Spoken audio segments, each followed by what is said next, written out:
Whoa! Thank you guys for joining us on Soap Podcast. We're so happy to have all of you. Magic. Magic? Yeah, he just magically appeared on screen. That's like You crazy. mean I did some magic? Yeah. Oh no. Yeah, this is all told to us to be done by our Video team right there. so you guys can talk to them. Smooth to transfer ownership. Anyways, thank you so much for coming. Yep. I'd just like to introduce our panelist. That's Sujit from Bangalore. You guys have probably heard of him maybe before or not, I don't know. But He's kind of a celebrity, so. yes, he's working in Bangalore. He's an IT professional, and Benji's from Chennai. Yep. And all of you know him. Yeah. Famous. He's too many podcasts now. Okay, Hannah is from Pune. She's our friend from Pune, and thank you so much, Hannah, for coming. And Becky, my wife. Right? She's also in too many podcasts. Like I think we need to be replaced, need to right? replace, yeah. High Anyways, time. And you are godly. I'm godly, but I'm godly also. And I'm godly also, right? Like I don't think many people got that. But that was very good. so today, actually, our topic for today is peer pressure. Right? It's a very simple topic, but all of us kind of face it at some point in our lifetime. In fact, it starts from a very lower age, probably, and until the end of our life, we probably face it, right? So we have, Now that you mention that, I just have a small game that I want to play with us. Oh. Alright, so I'm going to show you a line. This is the line if you guys can see it. So I'm going to show the same line to all of us. Alright, you can see the line. Okay, yeah. All right. Yeah. Now what we have to guess is what line is this line closest to in terms of its length. Okay. Alright. Okay. Oh, I Can we think it's start B. with- What about you? I think it's B. Yeah, I think B. B? Yeah. What do you think? Tough one, but I think it is A. Huh? Just see it again. A. It's B. It's Pretty B. sure it's B. It's B. B. All right. B only. All right. So, guys, hence proved peer pressure exists.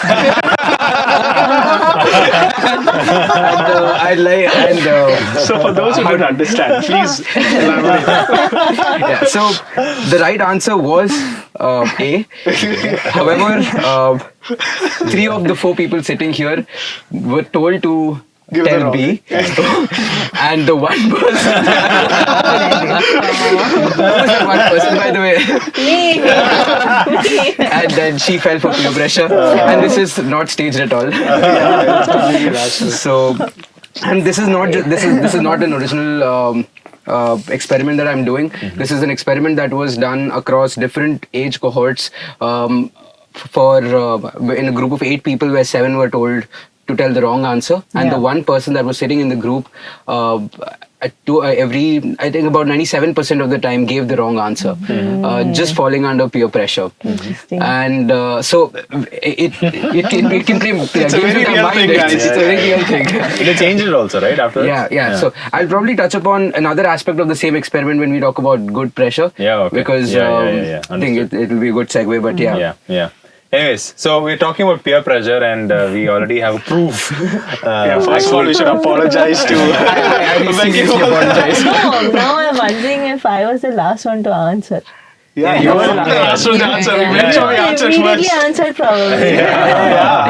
Just so that you don't get the right one. Did you have doubt? Did you have a doubt No, with I A or B? didn't. I felt it was She trusted us so much. Okay. All right. Okay. So just to give some definitions, what is peer pressure? Peer pressure is an impact or influence from members of one's peer group, right? Peer is almost the same age, or it's an influence when you choose to do something you wouldn't otherwise do, right? Others wouldn't choose, but you choose to do it. I'm sure all of us have experienced some peer pressure or the other, right? Any examples of? I think there is one which is fresh in the memories for Okay. someone right now. That's fresh in the memory, okay. But I'm sure, like when you're young, young.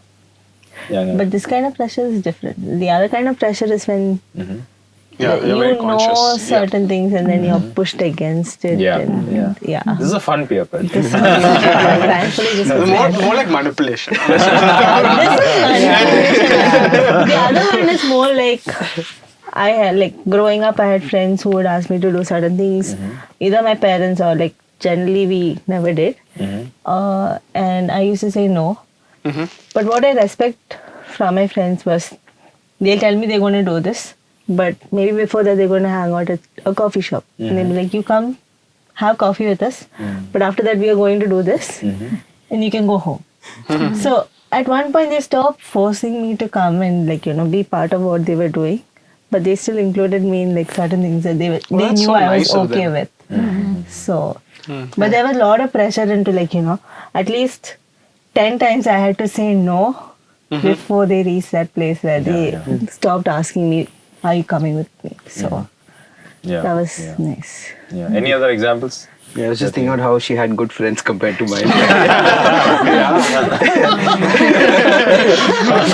Well, he studied in BITS Goa, so got a great reputation for the college now. But, yeah, I think for me, peer pressure existed in both ways, where it was verbally forced upon me, and it was not like I was not okay with it, because everybody was doing it, and things like alcohol and drugs, which our nation says is illegal, because of how common they were in college, I was very insensitive to the effects that they could have on you.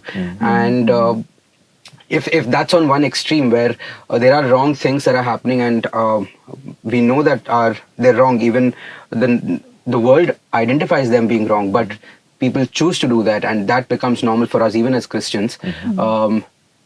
And although I can say that it was because my walk with the Lord was not as close as it was with them. And the other kind of peer pressure, which you said, you were also referring to, right, which was not direct, which was indirect, also has gotten to me with work, when people try to lie to get into the right books of the seniority, or just white lies, or just manipulation, or all of these things are normal out there in the industry, and in fact in some places even promoted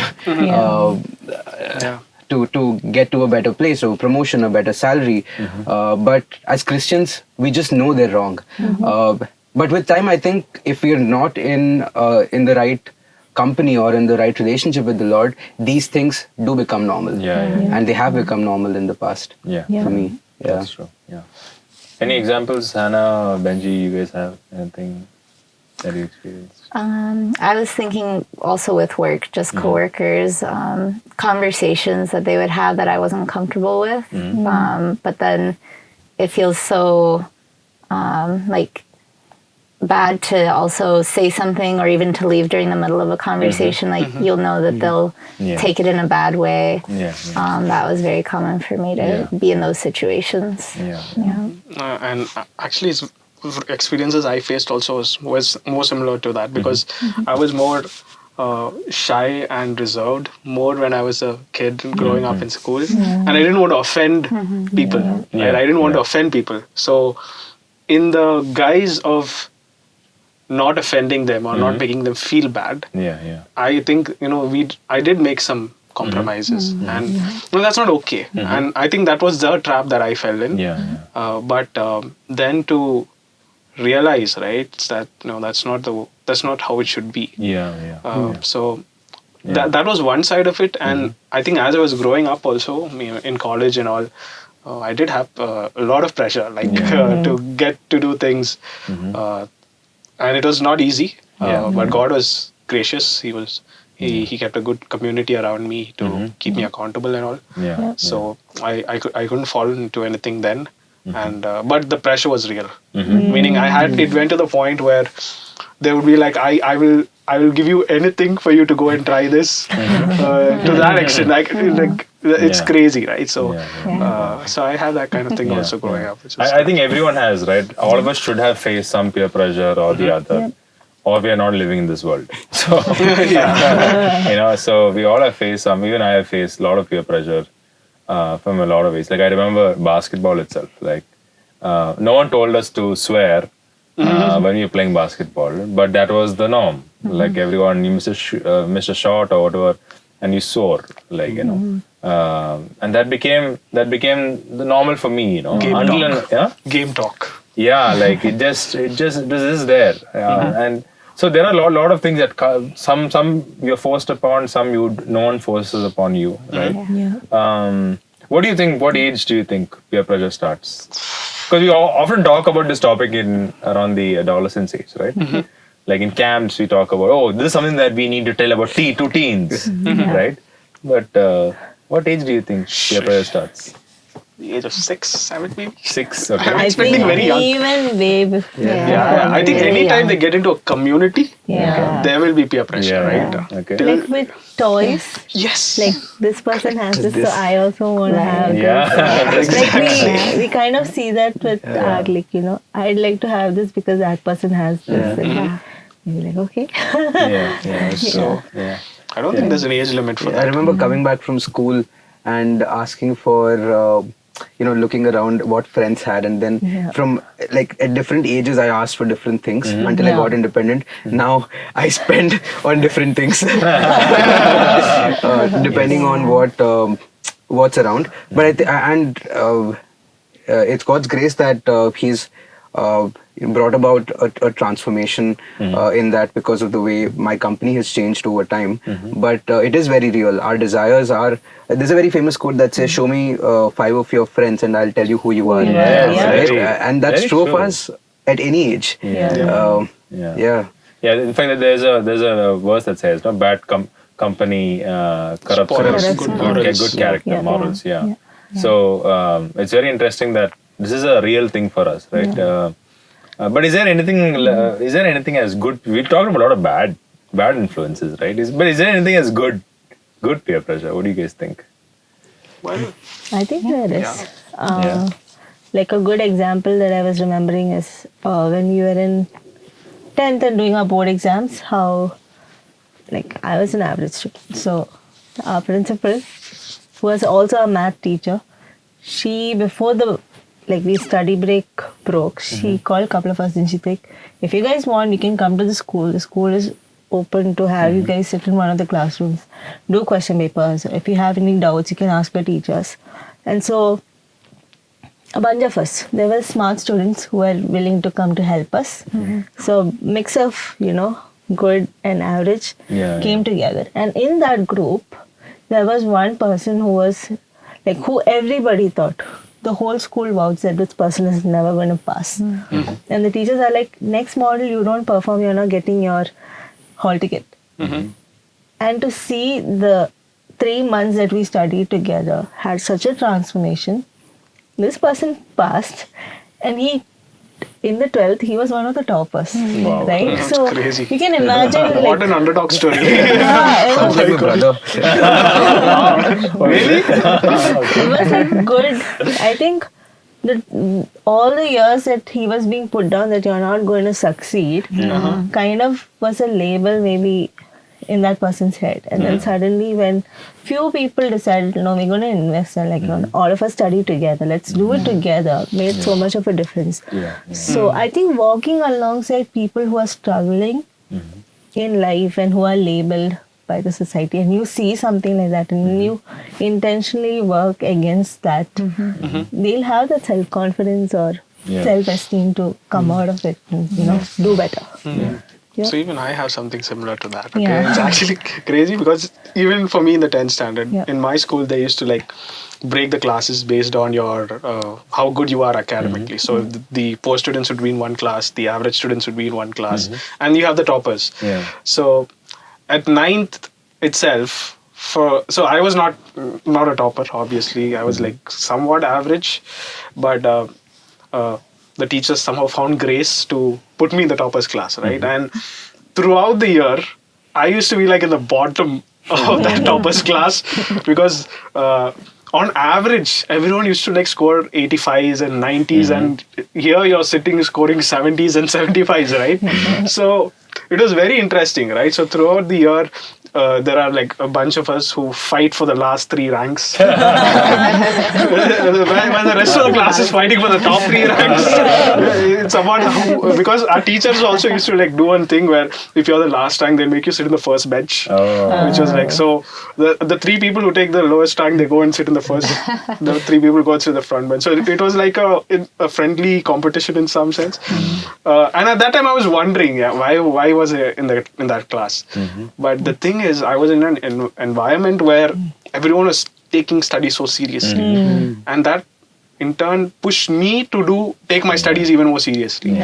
Although I was performing the lowest in the class, I think by the end of the year and after I got my results, and when I looked at it, I was quite surprised because that I scored much more than I was supposed to score, and that was like crazy. So when I look back and I saw that whole experience, I figured out that it was because I was in that class that I was more driven to study. Even though I didn't score the best in the class, I did quite good for myself. So that's good pressure. Yeah, that's a good pressure that I faced.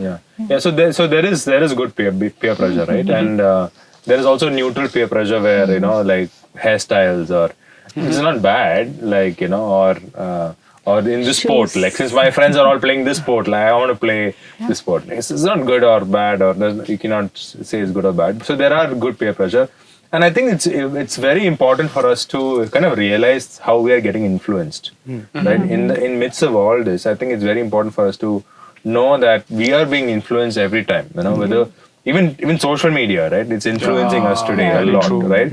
Or the trends, right? Or the things that we buy, or stuff like that. So in a lot of ways, there are a lot of other things that are influencing us, even ads, and today our technology is listening to us every time. Actually, our shopping trends are purely based on what comes. That ad comes, then immediately you start thinking, oh, maybe I should get this, I need this. So I think that's very important for us Christians to realize that we have been influenced in a lot of ways, and we have to be careful, and also that there are, as Christians, there is good peer pressure, and we can use that for our betterment in churches, in helping each other out, being accountable. All these things are something we can really use, and be aware of. What are some biblical perspectives that come into your mind as we talk about this topic? One thing that really comes to my mind is Romans chapter 12 verse 2. Do not conform to the pattern of the world, but be transformed by the renewing of your mind, right? Like when we talk about conform, I every time think of a mold. Like you have a factory, right? So there's a sheet, and then you have this mold, and you put that sheet, and you just press it, and then it takes that shape, right? So do we take that shape, of the world? You're laughing about something. No, it's interesting because the Lord had to take that shape out of me. Wow. He took that thought to another level. Okay. No, but there was that journey of this thing. But I think as I grew up, when you said biblical perspective, something that stood out for me was what Psalm 1 says. And that's a psalm that we by heart as children.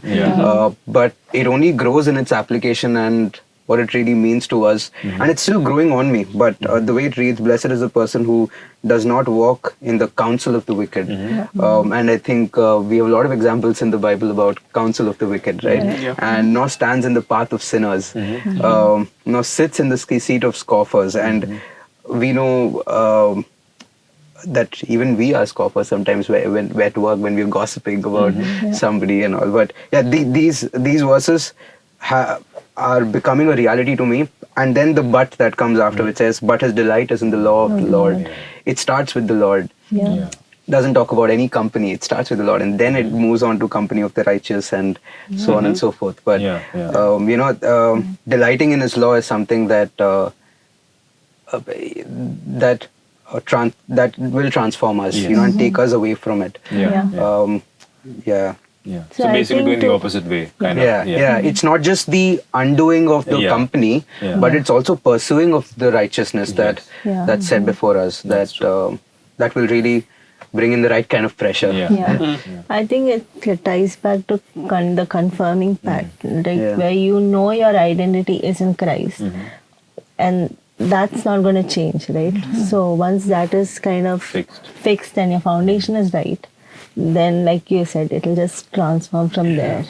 Most of the time we see that, especially with the kids or the youngsters that we work with, because they are not sure of who they are or their identity is kind of varying, they're easily like dragged into things that they don't want to be. They just want to be identified with some people, some friends. Yeah.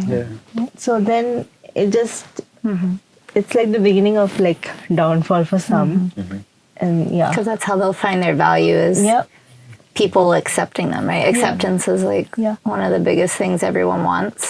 So yeah, finding a group that'll accept you. And so to go to the extent of which you even go against your, like, you know, what your mind or your core values.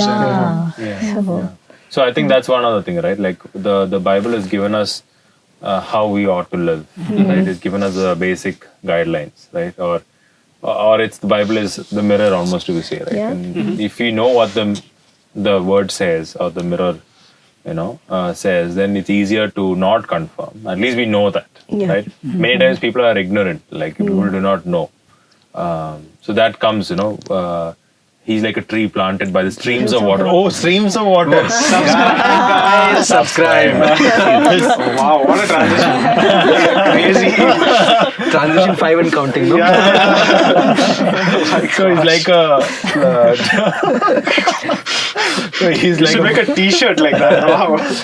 so he's like a tree planted by the streams of water, right? So it depends on where you're planted, you know. And so if you're planted next to streams of water, you will take your roots will grow in that ocean or the river, you know, or the stream, you know. So our word should be our base from it, right?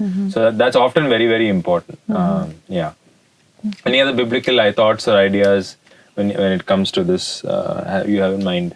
I was thinking of Peter as like a negative example because he had been eating with the Gentiles, like the Christian Gentiles, right? The believers. But then when other Jews came who didn't want to eat, again, Jewish Christians, it was all Christians, but they came who didn't want to eat with the Gentiles, he stopped. And Paul had to Call him out. Be that good peer pressure, actually, right? And call him out, and he calls him like a hypocrite. Yeah, that was pretty harsh.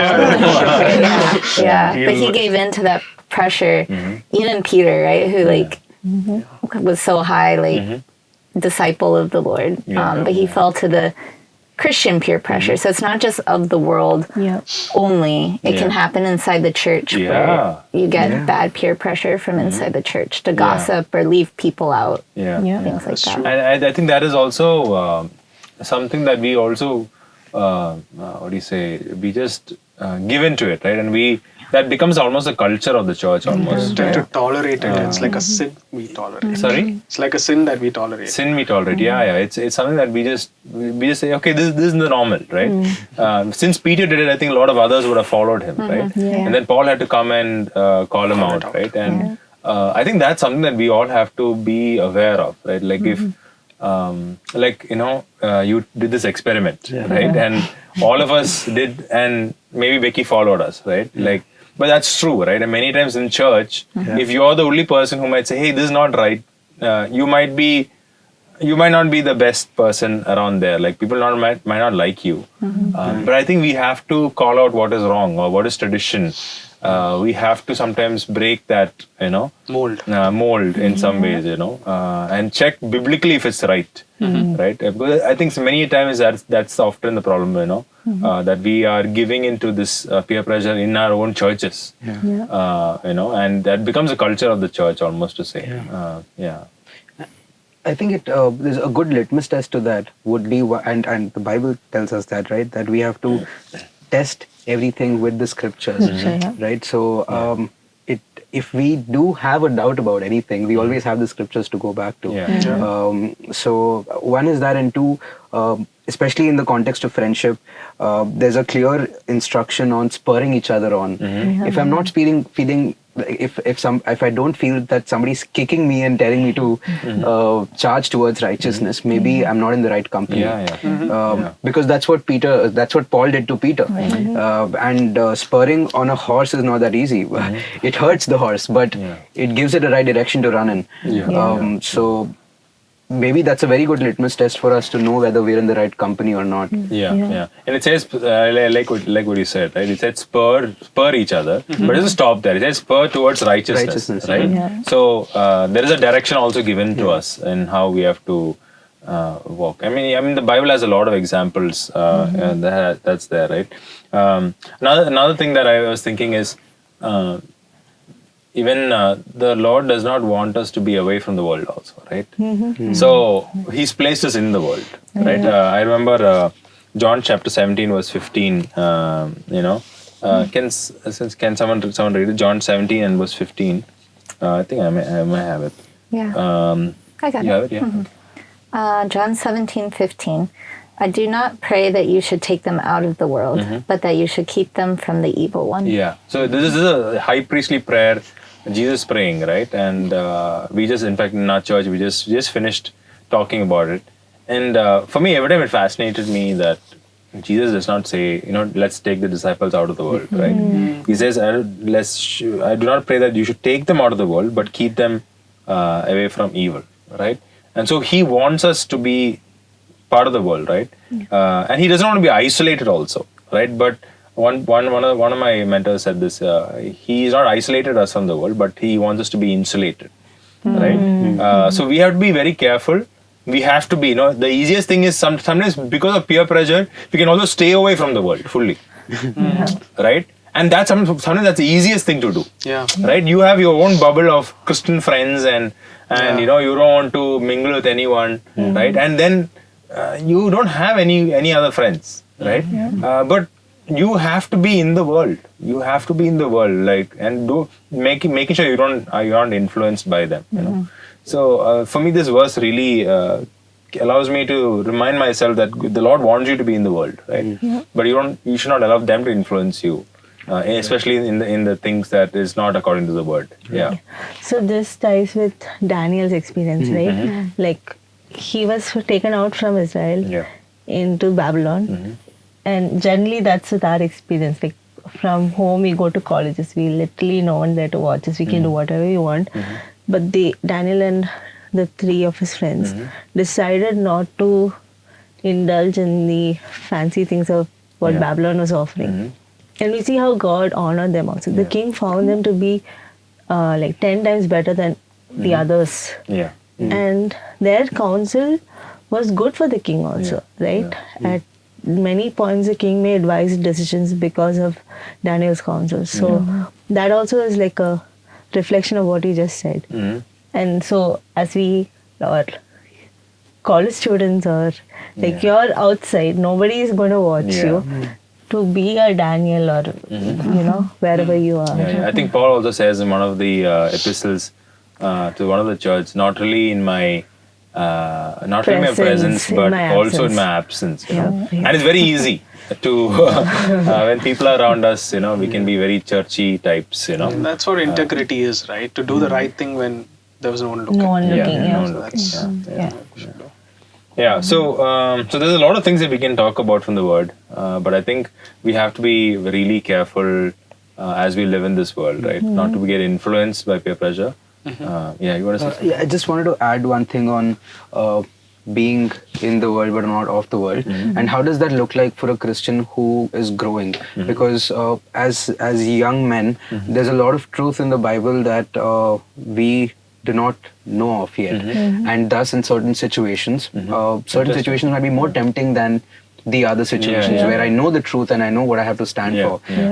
So a simple way to look at not being part of the world but being in the world is in situations where I know I can take a stand for the Lord, I will be there and be a salt and light. Yeah. But in situations where I find myself slipping, for example, with sexual temptations, it's a clear instruction to run away from the Bible. There's no flee. So there is no two ways about it. As opposed to, and I think I can gauge what are those fight situations for me and what are those flight situations for me. In those that I have to fly, I have to fly. I have to make the move because standing there is going to make me sin. And then, intentionally cutting out those relationships is glorifying the Lord, because I don't want to compromise my Lord standards for being part of the world. So that's where I'd probably draw the line in terms of being part of the world. I mean, there are certain situations where you are not as strong, right? And maybe you have to, like I know some youngsters which I had told them, you have to cut these relationships, these friendships. You have to cut it off, right? Like it's not good for you, and you're not able to manage it also because you're easily influenced. It's more of my shortcoming that's making me do it, but it's for His glory. So I think we'll talk more about this. I'm sure there's peer pressure is all of us experience it, and there is good, there is bad, there is neutral, and I think we will be facing peer pressure throughout our life. But I think we have to see how the scripture says how we have to live and have that value system so that we don't get influenced, and we know what we have to follow. The line is drawn, and like you said, being planted in the streams of water, right? So we'll talk more about this. Good conversations, and I think we'll discuss more. Yeah. All right. Thank you. Bye.